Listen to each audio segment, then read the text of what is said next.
মানুষের সমাহার।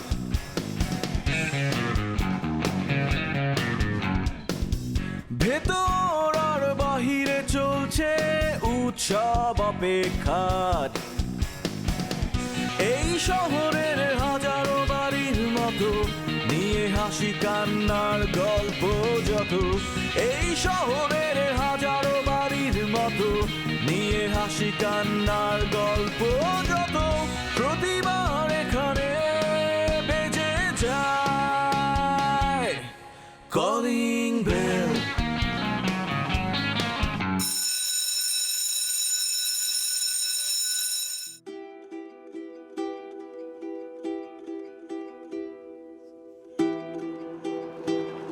ব্যাপার, আপনি এত দেরি করলেন কেন? সে কখন থেকে আমি দাঁড়ায় আছি, আপনি আসবেন না একটু তাড়াতাড়ি? আজব, আপনি দাঁড়ায় আছেন তো আমি কি করব? হ্যাঁ, আমি আপনাকে দাঁড়ায় থাকতে বলছি? না, তা বলেন নাই, কিন্তু আপনি জানেন আমি দাঁড়ায় আছি। তবে এটা পাবলিক রাস্তা, আপনি দাঁড়ায় থাকেন, যা ইচ্ছা তা করেন। আমাকে দেখার জন্য দাঁড়ায় আছেন না, যা ইচ্ছা আপনি সেটা করবেন। আপনি আমাকে কিসের জন্য বলতেছেন? আচ্ছা একটু একটু আর শোনেন না। আপনি আমার হাত ধরলেন কেন? না না মানে আপনি আমার হাত ধরলেন না কেন? মানে ধরতে পারি না। আপনি কেন এখানে? কি হয়েছে, কি সমস্যা? না ভাইয়া, আপনি হাত ধরলেন কেন? না না ভাইয়া, পরিচিত। না ভাইয়া, কোনো সমস্যা পরিচিত। না ভাইয়া। ভাইয়া,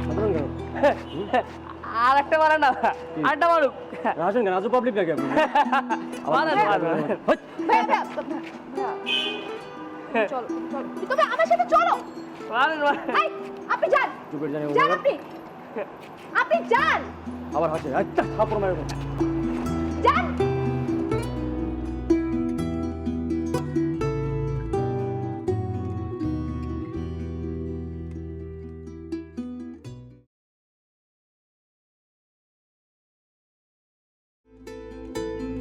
ইলিয়াস কাঞ্চন, জনাব। তোরা যে ফেলুদা দেখতে কইছিলাম, দেখছিস? জি জনাব, যতগুলো সিডি আছে সব কিছু এনেছি, দেখেছি, গিরে ফেলেছি। হজম করে বাড়ি করে ফেলাস নাই তো? না জনাব। জনাব, আমার প্রত্যেকটি রগে রগে ফেলুদা হাঁটছে তো ভাবছি, গুড। ভাবছে তো ভাবছে। আচ্ছা ঠিক আছে, বুঝছি। ফেলুদা দেখে কি শিখছিস কত? জনাব, অনেক কিছু শিখেছি। আচ্ছা কি শিখছিস ক? ফেলুদা সিগারেট খায়, তোর বেটা আর কি করে? তাপসকে নিয়ে হাঁটে, ভাবে আর চিন্তা করে। আর কিছু? জনাব, সিগারেট খায়। হ্যাঁ বেটা, হে খেলে সিগারেট খাওয়ার কোনো কাম করে না? জনাব করে, তবে 3 ঘন্টা। আমার তো জনাব তুড়িতে কাজ হয়ে যায়, তুড়ি। বুঝছি, তোমার তুরিতে কি কাজ হইব? তুমি খাতা কলম বাইর করো, তোমার ফেলুদা দেখা বন্ধ। তুমি এখন মজিদদার কথা শুনবা। জনাব, এটা কি নতুন কোনো দাদা? এটা কোনো দাদা না, এটা সিনেমা না, এটা বাস্তব। শোনো জনাব, তুমি 1 নম্বরে ফলো করবা ওই মেয়ের লগে লগে আনোয়ার কই কই যায়, আনোয়ার কি কি কথা কয়, ঠিক আছে? জনাব। আর হইলো আনোয়ার রে বুজুং বাজুং দিয়া, ঠিক আছে, লাগলে পম্পির লগে একটা প্রেম সৃষ্টি করে, যেমনি হোক ওই মাইয়ার মোবাইল নাম্বারটা তুমি নিয়ে আইবা, ঠিক আছে? জি জনাব। মনে থাকবো তো? জি জনাব। আর শোনো, আনোয়ার রে তুমি যত রকমের তেল বাটার লাগে ফেলুদা দিকে কি শিখছো না? জি কি করে শত্রুপক্ষরে ঘায়াল করার জন্য তার বাসায় গিয়ে ওঠে, দেখছো? জি জনাব। তার সঙ্গে কথা কয়, জি জনাব। তার সঙ্গে মিশা যায়, সেটা করবে, বুঝছো? যদি এটা ভুল হয় তাহলে কি হইব তোমার শাস্তি বলো তো? জনাব, ভুল হতেই পারে না। না, ভুল হলে তোমার কি করবো জানো? তোমার ঠ্যাং দুইটা উপরে দিয়ে দেবো আর মাথা থাকবো নিচে, বুঝছো? এবার তোমার নাকের মধ্যে আইন না পানির ট্যাপ ছেড়ে দেবো।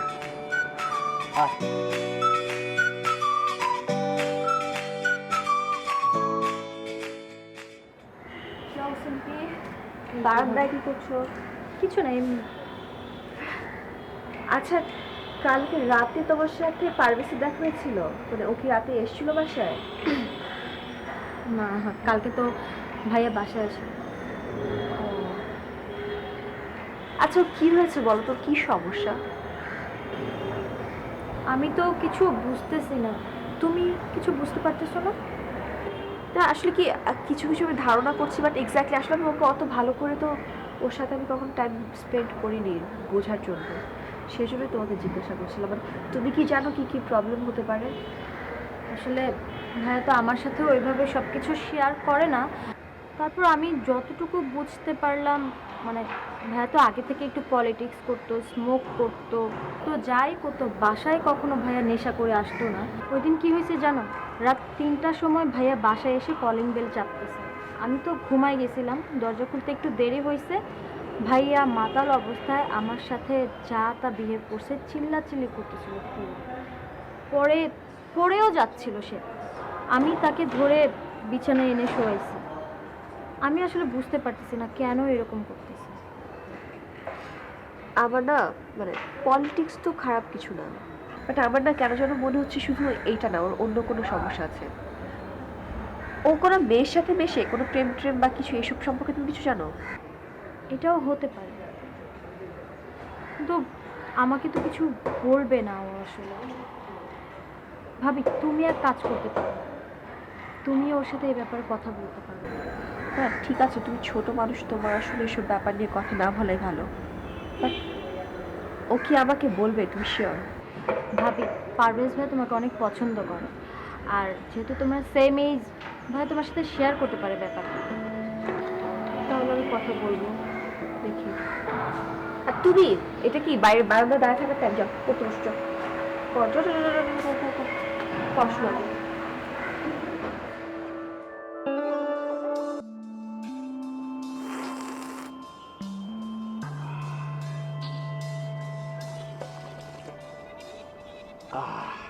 চাটা খুব ভালো হয়েছে। কে বানাইছে? আমার বৌমা। বৌমারে না বললে চা বানায়? তুমিও এত বছর ধরে আমার সঙ্গে সংসার করো, আর আমার চায়ের স্বাদ ভুলে গেলা? শোনো, তুমি কি একটা জিনিস খেয়াল করছো?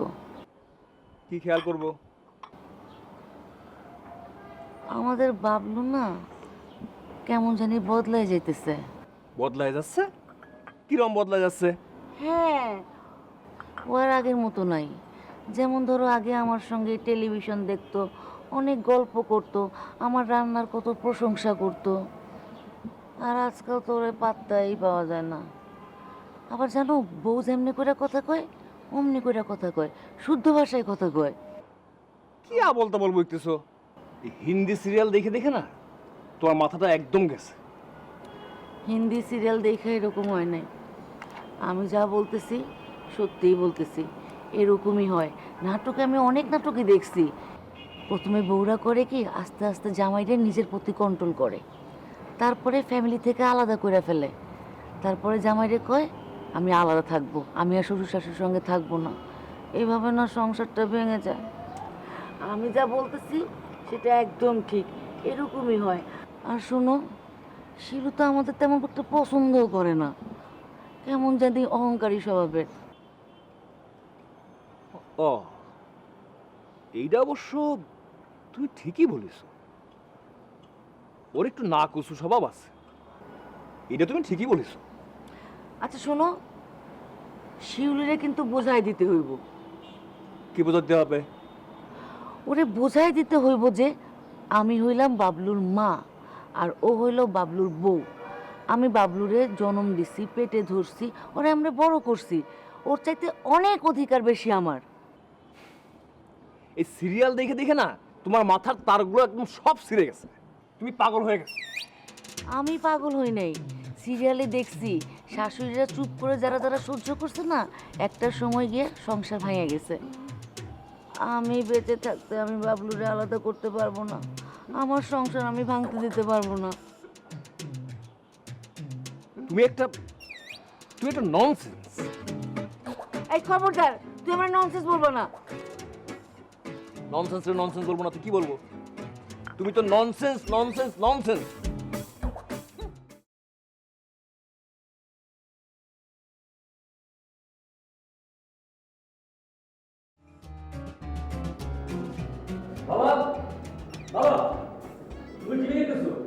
মানে তোমাকে ওই দিন এত করে বোঝানোর চেষ্টা করলাম যে আমাদের বাসার সামনে যে ছেলেটা ঘোরাফেরা করে ওর আচরণ সন্দেহজনক, কই তুমি তো আমার ইনফরমেশনটা নিলা না, মানে তুমি উল্টা কি করলা, ওর কথা শুনলা, ওর সাফাই গাইলা।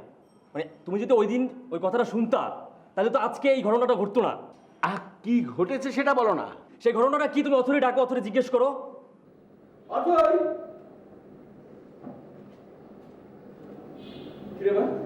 কি হয়েছে? কিছু হয় নাই তো। কি কিছু হয় না? আমি নিজে চলে দেখি কিছু হয় না। বলো, সবার কাছে বলো। কি হয়েছে? ওই ছেলে তো হাত ধরে নেই, ওই ছেলে তো হাত ধরলো কি জন্য, মানে কি কারণে হাত ধরলো জিজ্ঞেস করো বাবা। আচ্ছা ঠিক আছে, আচ্ছা তুমি করুন, আমি দেখছি, বুঝাও। আমি তোকে বলছিলাম বাবা, ওকে বাবা, বাবা আজকে দিছো বাবা। আমি তো এই পরিবারের কর্তা, আমি তো বাবা। আচ্ছা আমি দেখছি, তুমি আমাকে জানিয়েছো তুমি বড় ভাইয়ের কর্তব্য পালন করেছো। ওকে আমি একটু দেখতে দাও, আমি হ্যান্ডেল করি প্লিজ। আমি বাবা তুমি দেখে নাও, আমি কিন্তু দেখে নেবো, তুমি দেখে নাও। তুমি যেতে বললাম না আমি এখন? যাও না প্লিজ, যাও না। এদিকে আসো না।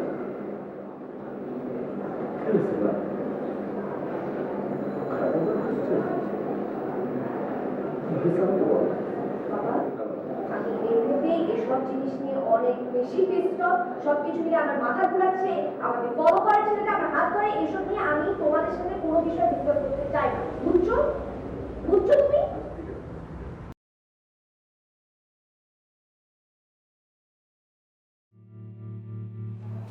হ্যাঁ মিয়া ভাই, এই তোর খাইয়ে দিয়ে কোনো কাজ নেই, সারাদিন জিম মেরে বসে থাকিস, এই পেপার পড়িস আর গ্যালন গ্যালন চা খাস।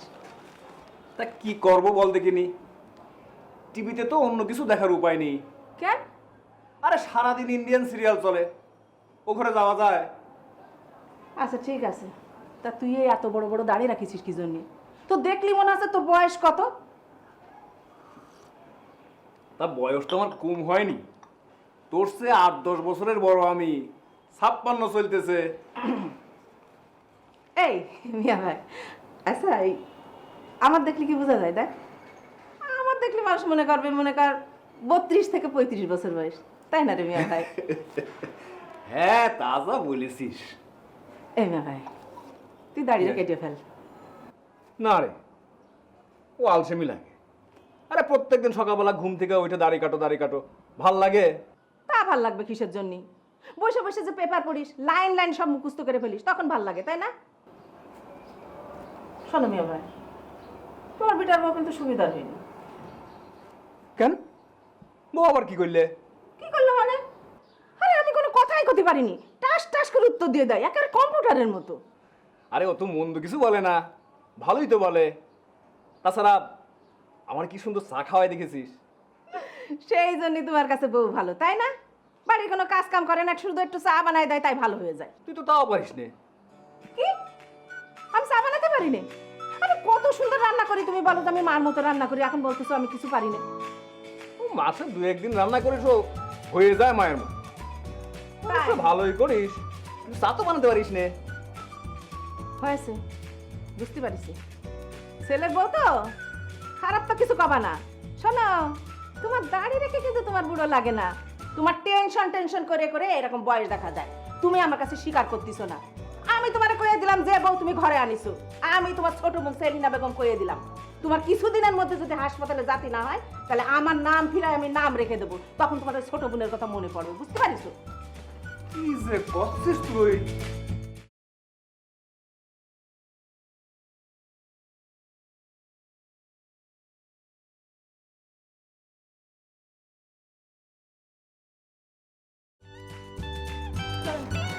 আপু, আমরা এখন এক্স্যাক্টলি কোথায় যাচ্ছি?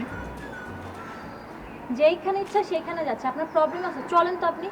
না আপু, আমাকে তো একটু ট্রান্সপোর্ট ঠিক করতে হবে। ওই ট্রান্সপোর্টকে আমাকে বলতে হবে আমরা কোথায় যাচ্ছি। আচ্ছা ঠিক আছে, আমরা ইস্কাটন যাচ্ছি, ইস্কাটনের জন্য সিএনজি নেন। আপনি কি চিনে নিতে পারবেন? মানে আমরা কোথায় যাচ্ছি এক্স্যাক্টলি আচ্ছা ওইটা আপনার জানতে হবে না, মোবাইলে অ্যাড্রেস দেওয়া আছে, এই যে এখানে যাচ্ছি। আপু, এটা তো একটা মেয়েদের হোস্টেল, আপনি মেয়েদের হোস্টেলে কেন যাবেন? আমি মেয়েদের হোস্টেলে যাব না তো কি ছেলেদের হোস্টেলে যাব? না, আপনি মেয়েদের হোস্টেলে যাবেন, কিন্তু কেন যাবেন? ওকে, মেয়েদের হোস্টেলে আমার এক ফ্রেন্ড থাকে, আমি ওর সাথে দেখা করতে যাব। যেহেতু এটা মেয়েদের হোস্টেল, আপনি তো উপরে উঠতে পারবেন না, এর জন্য আপনি নিচে দাঁড়ায় থাকবেন। আমি দেখা করে এসে তারপর নিচে নামবো, তারপর আপনি আমাকে নিয়ে বাসা আসবেন। হয়েছে? এত প্রশ্ন করবেন, আপনি অনেক বেশি প্রশ্ন করেন। চলেন তাড়াতাড়ি, আমার দেরি হয়ে যাচ্ছে। ওকে, আমি নিচে দাঁড়িয়ে থাকবো, ট্রান্সপোর্ট নিয়ে অপেক্ষা করব, আপনি নামবেন। এত প্রশ্ন কেন করেন? তাড়াতাড়ি চলেন, আমার দেরি হয়ে যাচ্ছে। ওকে আপু, কোনো প্রশ্ন করব না, এখন জাস্ট একটা জিজ্ঞাসা করব। করেন। ওই যে বদ কুটিল, না যা হবার হয়ে গেছে, সে চলে গেছে, এটা নিয়ে ভাবার কোনো দরকার নাই। এখন আপনার সামনে বিশাল ফিউচার, আপনি শুধু এই দিক দিয়ে যাবেন, উপরের দিকে যাবেন, উপরের দিকে অনেক উপরে যাবেন আপনি। হয়েছে? আপনি রেগে আছেন না, আপনি হাসবেন। আমি উপরে যাই, নিচে যাই, যেখানে ইচ্ছা সেখানে যাব, তো এখন যেখানে যাব এখানে চলেন প্লিজ, দেরি হয়ে যাচ্ছে। ওকে আপু, আমরা তাহলে এখন কোথায় যাচ্ছি?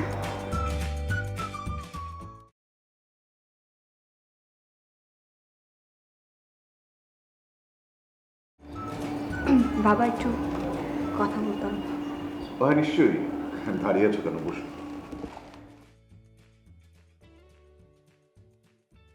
বাবা মনে হয় আমার উপর খুব রাগ করে আছেন, তাই না? না না, রাগ করবো কেন? বাবা আমি এক্সট্রিমলি সরি। আসলে এটা ছাড়া আমাদের আর কোনো অপশন ছিল না। চেষ্টা করেছিলাম অন্য কোনোভাবে ম্যানেজ করতে, বাট আর কোনো ওয়ে ছিল না। না ঠিক আছে, আসলে তোমরা এখন ম্যাচিউরড হয়ে গেছো, এখন নিজের সিদ্ধান্ত নিজেরাই নিতে পারছো, তাই তোমরা সিদ্ধান্ত নিয়ে বিয়ে করেছো, ইটস অল রাইট। আমি কিছু মনে করিনি, তবে বিষয়টা কি মা, ব্যাপারটা যদি আমরা আগে থেকে জানতাম তাহলে হয়তো আমাদের অনেক ভালো লাগতো, তোমাদের বিয়ের আয়োজনটাও খুব মনের মতন করে আমরা করতে পারতাম। এনিওয়ে, ভালো কথা, তোমার চাচা চাচির সাথে আমি কথা বলবো, কথা বলে দেখি, ওনারাও তো নিশ্চয়ই অনেক রাগ করে আছেন, ওনাদের সাথে কথা বলি, বলে তারপরে আমরা তোমাদের বিয়ের একটা অনুষ্ঠান পারিবারিকভাবে করব। তার আগ পর্যন্ত সবাই কিন্তু জানবে যে আমরা তোমাকে আগ করিয়ে ও বাড়ি থেকে নিয়ে এসেছি, এর বাইরে তোমরা অন্য কিছু বলো। ঠিক। বাবা আমি আসলে লাস্ট 2-3 দিন ধরে অফিসে যাচ্ছি না, তো একটু ঝামেলা হতে পারে। আজকে আমি একটু অফিসে গিয়ে একটা অ্যাপ্লিকেশন দিয়ে আসি, আরও কিছুদিন ছুটি নিয়ে যাব। হ্যাঁ হ্যাঁ, খুবই ভালো কথা, তাই করো। আর মা আরেকটা কথা, তোমার চাচির তো একটু মানে মাথা গরম টাইপের মানুষ উনি, কথায় কথায় রেগে যান, কিছু খুঁতখুঁতে স্বভাবের, তো উনি কিন্তু হয়তো যে কোনো সময় কাজের একটু এদিক সেদিক হলে তোমার উপর রাগ করতে পারে, তুমি কিন্তু অন্য কোনোভাবে সেটা নেবে না, ঠিক আছে? বাবা আপনি একদম টেনশন করবেন না, আমি সব ম্যানেজ করে নেব। আর চাচিকে যে প্রাপ্ত সম্মান ওইটুকু দিব আমি, তাতে কোনো সমস্যা হবে না। সেটাই আমি চাই।